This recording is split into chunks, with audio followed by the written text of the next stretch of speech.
Hey everyone, so I'm back on Kinderscow. It's lovely weather here. It's snowed overnight, so we're going up onto the Kinderscow Plateau.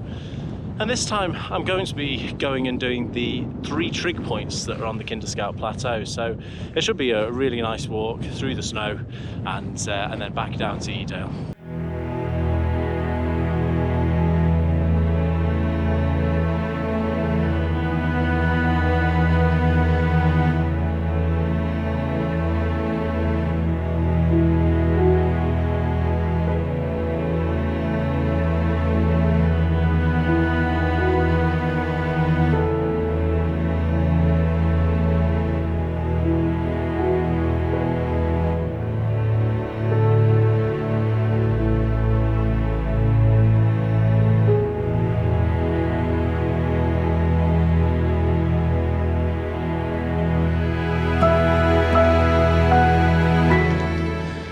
So I've just walked across the plateau now.